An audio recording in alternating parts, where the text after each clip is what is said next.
Welcome to third-party Transformer News for Retro Robot Radio for the date of July 11th, 2015.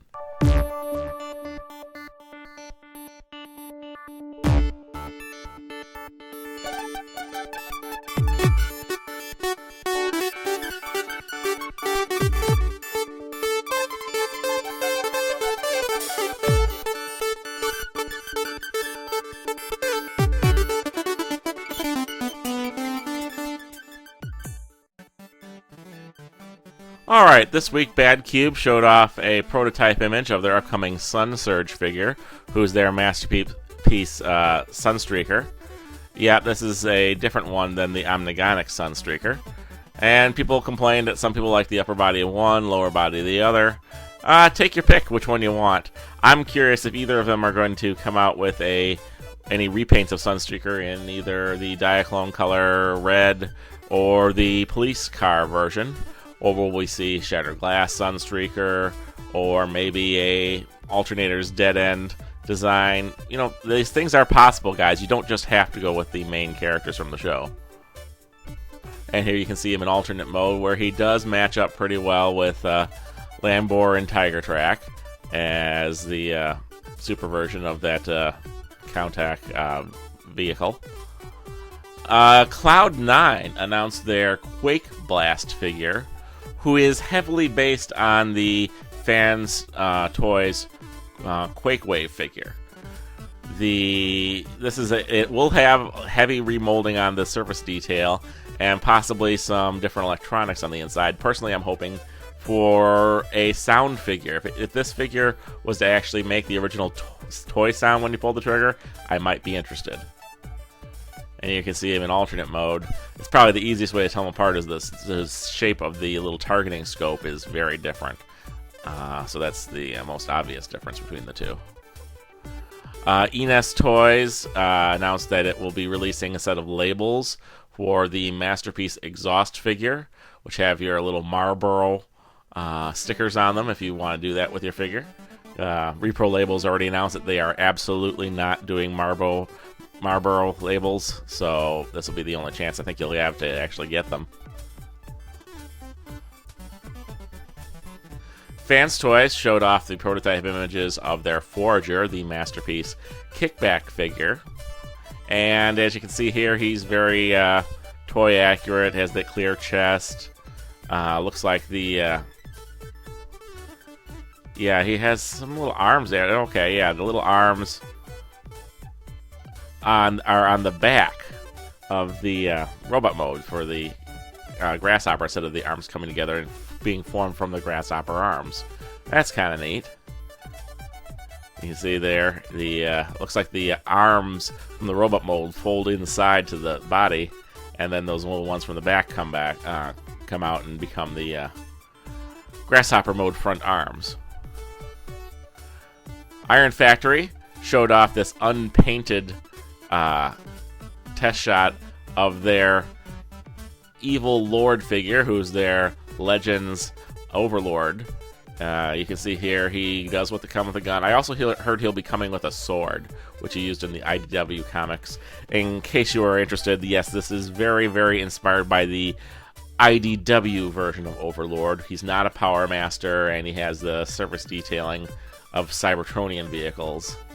And here you can see him in alternate modes. He either forms a jet and a tank, or they combine to form a base. And here you can see him compared to a couple of Iron Factory's other figures. He's with City Commander and Wind Saber. They're Legends class versions of Windblade and Ultra Magnus. Some updates from the company that are making the oversized knockoff of Masterpiece Grimlock. They have a test shot here, shown in black. You can see him compared to the actual Masterpiece Grimlock. They've upsized him quite a bit, so he'll be more fitting to go across from Masterpiece Optimus Prime, because the original Masterpiece Grimlock is actually smaller than Optimus Prime, and we don't need that now, do we?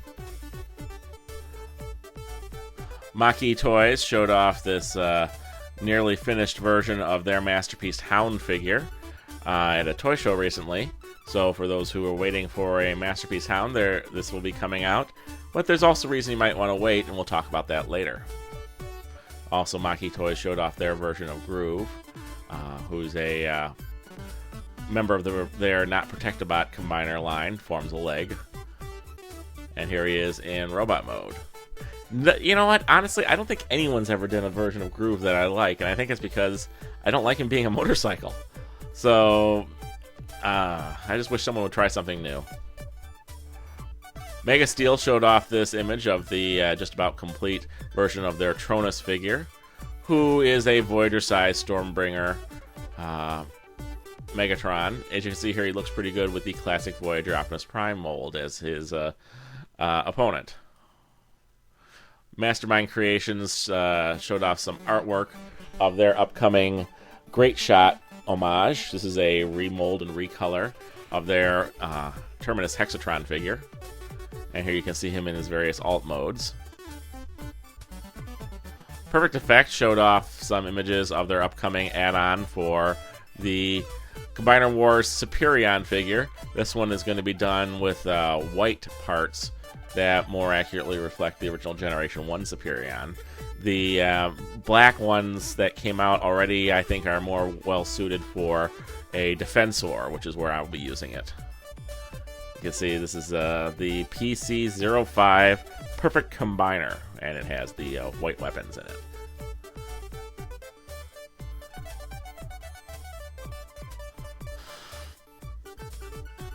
I think they're pushing that it could work really well with the Unite Warriors Superion, which has white hands and feet, but it works just as good with Combiner Wars. Play With This 2 announced that they have gotten the prototype for their Boneyard figure, who's inspired by Generation 1 Pretender Grimlock, and they'll be displaying it at TFCon Canada 2015. The TFCon Canada will be held on July 17th through the 19th. So if you happen to be in Mississauga, Ontario in about a week, it'll be a good time to see the Boneyard prototype. I don't think it'll be painted yet, but you will definitely get to see the figure in its 3D printed glory. The Play With This 2 people also announced some interesting information about their upcoming Kickstarter. They said that they won't be showing off the renders of Jet Strike, that's their Starscream-inspired figure, until after Boneyard prototype comes out, which obviously is in a week. And then also they said that they want to try to get their second Kickstarter going this year, possibly September or October. So if they are able to, they're going to get it going then, and we'll have a chance to see some of their figures at that time. As you may recall, they said that the Boneyard and Jetstrike figures will be the base figures for this Kickstarter, and also that they're going to be more directly focused, have a simpler pricing structure, and basically address many of the issues people had with the first Kickstarter. So we wish them luck. Shapeshift Inc. showed off the box images of their Micro Legion Series 1 Sky Snake and Heavy Metal figure. These are the War for Cybertron, Fall of Cybertron, Legends-size Starscream and Ironhide figures. And yeah, they're looking really nice. I hope we see some repaints of them soon. I wouldn't mind seeing a Thundercracker versus Ratchet, or a Skywarp versus, I don't know who else you want to throw in there. But there's plenty of figures that could be redone from that mold. And here's the information that I was mentioning a bit earlier. Takara Tomi's rumors mill right now says that the MP28 might be their version of Masterpiece Hound. Now, we've had at least two different companies already announce and show prototypes and stuff of a Masterpiece Hound. So how this affects that, I don't know. Honestly, I don't collect Masterpieces, and so it doesn't really worry me that much at night. I'm sure there are some people who are like, oh my god, should I buy Masterpiece Hound from this company, that company, or wait for this rumor from Takara Tomy? well, it's up to you guys. Whatever you think will work out for you. And honestly, I just like a Scout-classed Hound come out sometime. That would be perfect for my collection. So any of you guys that were making Masterpiece Hound, Scout Hound. That's where the future lies. Toyworld showed off this image of their Slag-inspired figure. He's going to be a arm, I believe, on their Dinobot Combiner. And he looks pretty cool. Has a bit more exaggerated horns and an interesting face that has more of a beak to it than the original Slag figure, but I think that might be a little more accurate to an actual Triceratops. The body is very stout and strongly built, and I kind of like the design. Warbotron showed off images of a unpainted test shot of their Scattershot-inspired Technobot Combiner. Here you can see him in robot mode. And here he is with all his accessories. Now, this figure is probably going to end up being about the same size as the MP10 Optimus Prime. It's a really big figure. And it does come with all the Combiner hands and feet. I'm not sure if you can do anything with them in the other modes. Oh, I guess they form a bit of a stand. Okay. Here he is in his gun emplacement mode and his jet mode. So I guess you can do that with them. X2 Toys showed off their add-on set for the this is the Masterpiece Ultra Magnus figure.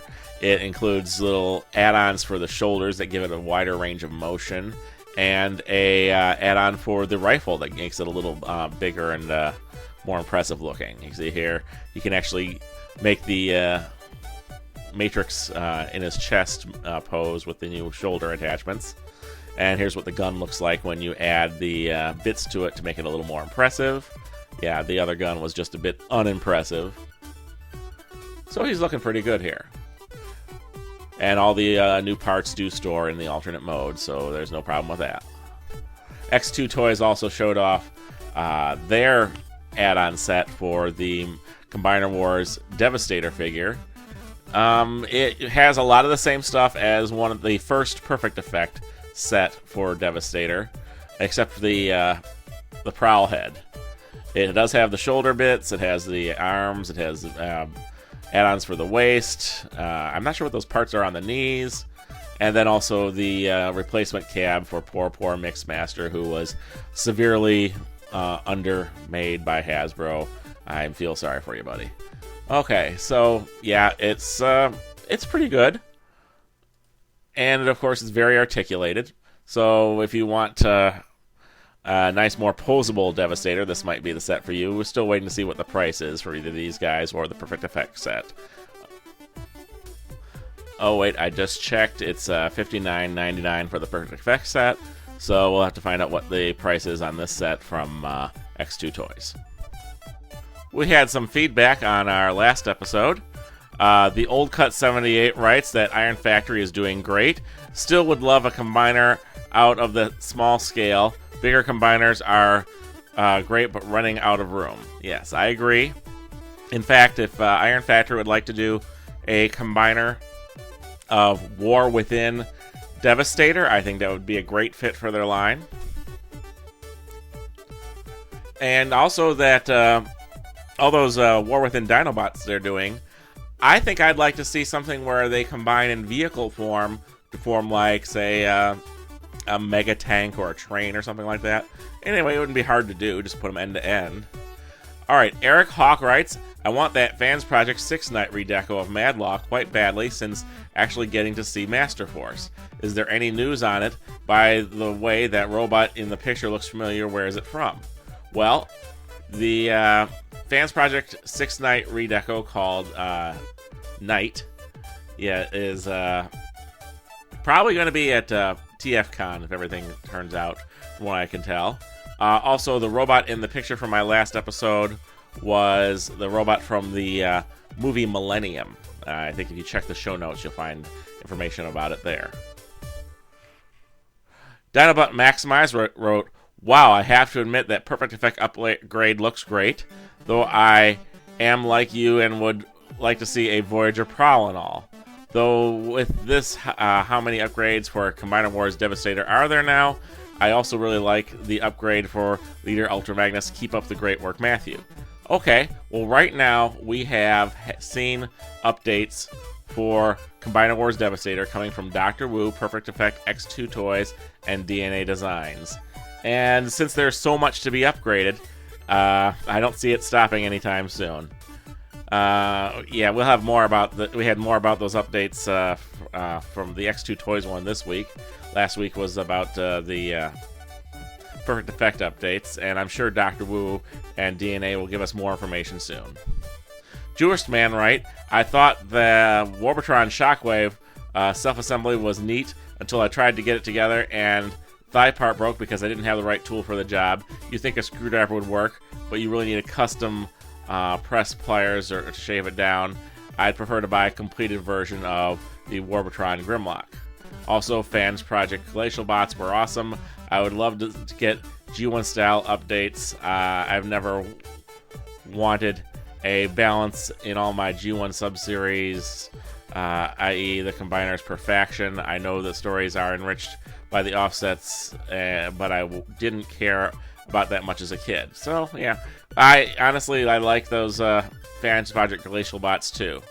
They were a really good update, and I wouldn't mind seeing someone do a Decepticon G1 style combiner.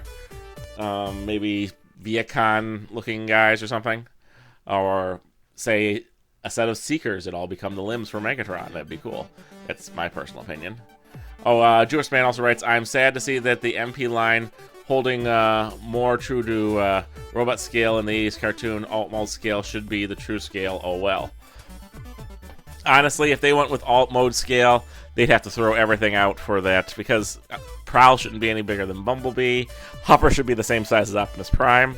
And you know what? That's how I collect. But I just pick and choose what I want. I'll use a Voyager-sized Huffer and a Voyager-sized Optimus Prime, and it works just fine. George Span also writes, as always, a great show. His wish list would be third-party Duocons, and his third-party fail was the Impossible Toys Tetra Seekers for poor plastic quality. I only picked them up at a huge discount. Yeah, I think there was a lot of potential in those Impossible Toys Seeker molds. I wish they could have done just a little bit more work on them and made them nice. Alright, last feedback comes from Stormrider X. The purple Evila Star is so tempting to get. I would really like to get him for my MP line, but I fear he's going to be too small. I have to agree. Yes, that is too small for a Masterpiece line. And also, it doesn't have a show-accurate transformation as a toy-accurate transformation, which they were different on Astro Train. In the show, his shuttle tail fin ended up on his back, whereas in the toy, it ended up on his chest. So, if you're looking for a show-accurate, show-sized Astro Train, Evila Star is not your figure. He also writes, are other fans often on the fence about buying figures that may not be ideal because they fear it will sell out and they won't have the opportunity to buy them later? I wish there was some way to tell if other third-party vendors will make the same figure in the future or if a second run will be made. Yeah, it is a bit of a guessing game. Sometimes I've been known to go back and write the wiki page for a toy a few months after it came out, and I try to link to stores where they're selling the figure, and I'll find that every store has it sold out. I'm like, wow, I didn't realize that toy sold out in a month after it came out. But it does happen, and then you're just out of luck and have to buy it on a secondary market like eBay and end up paying a fortune for it, or you're waiting to see if someone else is going to make a repaint or another figure based on that character. So it is a bit of a gamble. Since my last episode, I've uploaded several videos onto the YouTube channel. One is a transformation video of Megasteel's Tronus figure. This is the Voyager-sized IDW Stormbringer Megatron. The second video is a commercial for the Transformers Combiner Wars that shows some little CG animation of Combiner Wars Superion on Metasaur. And the third video was my reaction to the San Diego Comic-Con 2015 Transformers Generations toy panel. So check those out and see if there's anything you like out of those videos. This week's screen capture is of Arthur, the flamboyant ship's computer from the 1985 animated movie Star Chaser: The Legend of Orin. And by the way, the voice of Arthur was provided by voice actor Les Tremaine, who was an additional voice provider for the Challenge of the GoBots TV show. This week's news brought to you from the pages of tformers.com and TFW2005. News read by Matthew Ignash. Stop by wikialpha.org to read more about third-party Transformers. Check out the Facebook page of the third-party TF Crashers. And then come on by the Retro Robot Radio YouTube channel and subscribe.